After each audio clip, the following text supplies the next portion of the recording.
Let's talk about attic conversions. Hey, it's Terry Gorry, and this is the Irish Law and Small Business podcast.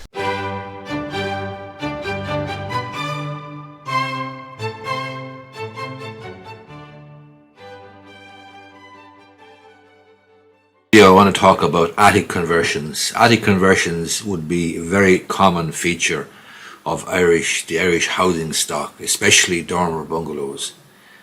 For an Irish person, a dormer roof, or indeed for any person probably, a dormer roof and a growing family is too big a temptation to resist. So inevitably, a lot of dormers and a lot of properties have the attic converted. You need to be careful though if you're buying a second-hand property and it has an attic conversion. You need to check that there is planning permission for it, and you need to check that if there is planning permission, that it has been carried out in accordance with building regulations and that there is a certificate of compliance with building regulations and planning permission.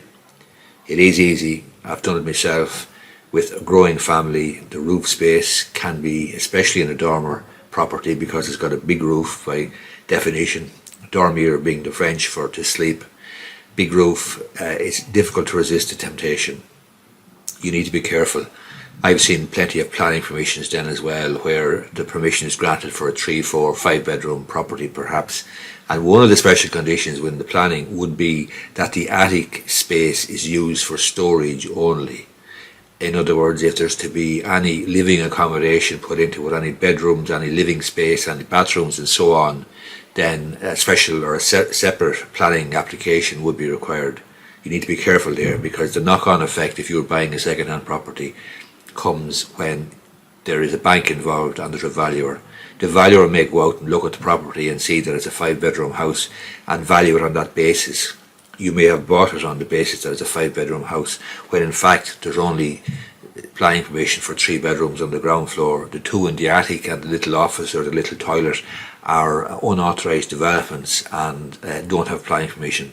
That's a problem, because obviously the solicitor acting for you is going to be concerned. He may or she may have to cert a qualified title insofar as there's only planning for perhaps 3 bedrooms or 4 bedrooms or whatever it might be.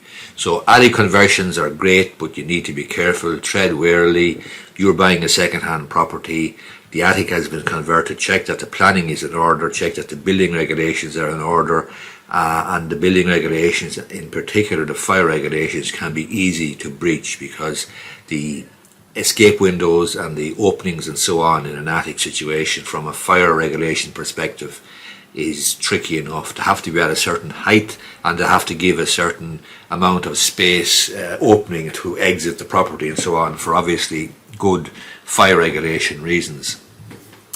So in general, if you're buying a property with an attic conversion, do check through A, your surveyor, and B, your solicitor, that there is planning permission and that the work has been carried out in accordance with the building regulations. And the bottom line is, if there is then a certificate of compliance with the planning permission and a certificate of compliance confirming that the work has been carried out in accordance with the building regulations, that's fine, that's no problem. But I have, as I say, seen a good few DIY jobs, and a lot of people with growing families would tend to use the space available to them. It's perfectly understandable, but when you're going to buy a second-hand house, you need to be careful that you're not going to walk into a mess and essentially be buying a house which is being advertised as a 5-bedroom, when in fact legally it may only be a 3 or 4 bedroom. Thanks a lot for listening, and don't forget to subscribe so that you won't miss an episode. And I'd really appreciate it if you'd leave a review on Apple's iTunes. It gives great encouragement and lets me know that I'm on the right track. Thanks a lot.